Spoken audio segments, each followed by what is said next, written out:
அன்பான சகோதர சகோதரிகளே, காலை நேர வணக்கம். இன்றைய நாளுக்கான உயிருள்ள வார்த்தை மத்தேயு 18:20 படி, ஏனெனில் 2 பேராவது 3 பேராவது என் நாமத்தினாலே எங்கே கூடியிருக்கிறார்களோ அங்கே அவர்கள் நடுவில் இருக்கிறேன் என்றார். கர்த்தராகிய தேவன் எங்கே ஜெபம் ஏறெடுக்கப்படுகிறதோ அந்த ஜெபத்தை கேட்க ஆவலாக இருக்கிறார். அந்த ஜெபத்தை கேட்டு அதற்கு பதில் கொடுக்கிற இருக்கிறார். நமக்காக பணிவிடை தூதரை நியமித்திருக்கிறார்.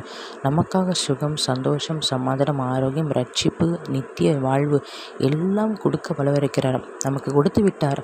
எப்போது அவர் சிலுவை மரணத்தை ஏற்றாரோ அப்போதே நமக்கு எல்லாம் கொடுத்து விட்டார். அதை நாம் சுதந்திரிக்க வேண்டும். நாம் விசுவாச அறிக்கை செய்ய வேண்டும்.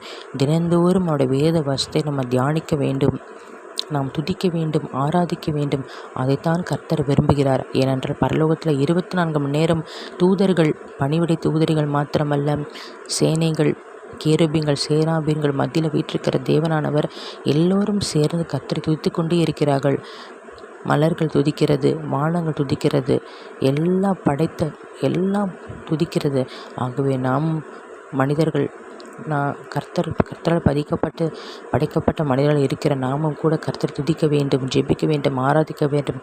அது நம்முடைய கடமை மாத்திரமல்ல, நாம் விருப்பத்தோடு செய்யும்போது கர்த்தர் நம்முடைய மன விருப்பத்தை ஏற்று நமக்கு எல்லா பதிலையும் கொடுக்க அவளாக இருக்கிறேன். உங்களுக்காக ஜெபிக்கிறேன்.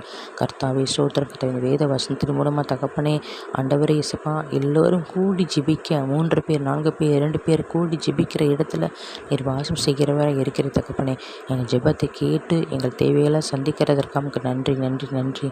மீட்பெரும் இரட்சகருமாகிய இயேசு கிறிஸ்துவின் நாமத்தில் ஜெபிக்கிறோம் எங்கள் நல்ல தகப்பனே. ஆமேன்.